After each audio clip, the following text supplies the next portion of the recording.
Cradle, Dogs of Fount, Chapter 43, Part 4. Ruiz paced a short path for a moment. You think you've got it perfection here.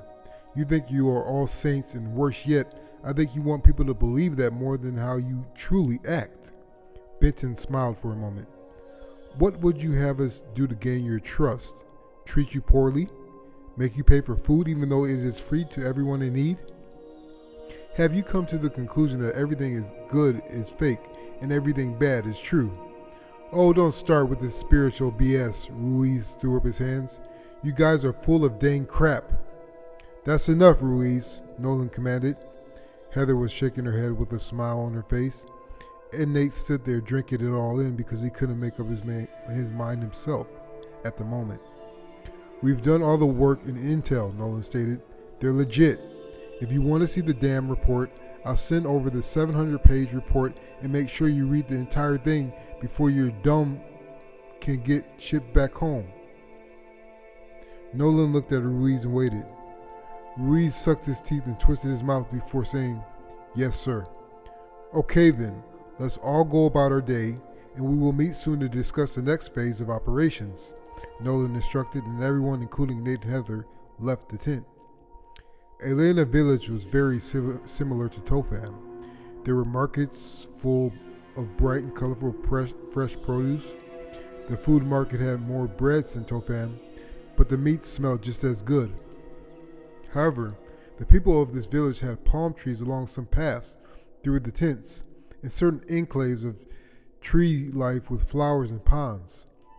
At the present, Nate and Heather were walking through Elder's Grove, and the birds were singing in the shade from the high sun. Can you guess what she told me? Nate asked her. Heather looked at Nate for a second and then looked back toward the greenish pond to their left. You should marry me? Heather half asked. Nate laughed. It's true, women just know each other, even after only seeing each other for 5 minutes. No, it actually was pretty honest. I don't know what her deal was, getting in my business like that, Heather sneered. Our business, Nate said clearly. So what do you think about what she said? Heather asked with a foreign lightness to her tone. She was scary, Nate said. Nice, but a little creepy. Okay, but what about what she said? Nate dreaded talking about this because Heather was so fast to jump to conclusions and hated indecisiveness. But Nate wanted to remain honest. He needed to be still, and what better place? They were by the east edge of the large pond under far-reaching branches of some tropical trees. Let's sit here and talk, Nate said. They sat and waited for the other to speak first. I thought it was a cool idea, honestly, Heather, Nate started. But could you stand this? He pointed to himself. For the rest of your life? No, don't try to be the bigger person like you always do, Heather reacted. Let's calm down now, Nate said, pressing the air in front of him down. Quit BSing, man. She made the stand back up, but Nate got her shoulder and stopped her. I told you once already, and it hasn't changed at all since, Nate said, referring to their forced chat on the way to Fount from Philadelphia.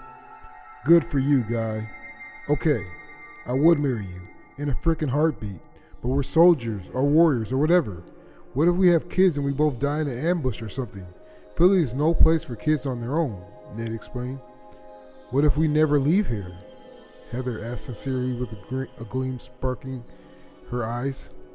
We don't have a choice. We're warriors for life, kid.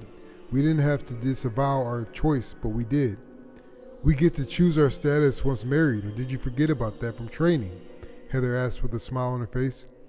Can we just start here? Nate asked impatiently. Can we just accept now that we want to marry each other and figure it out later? I never said I wanted to marry you, Heather added with a smile.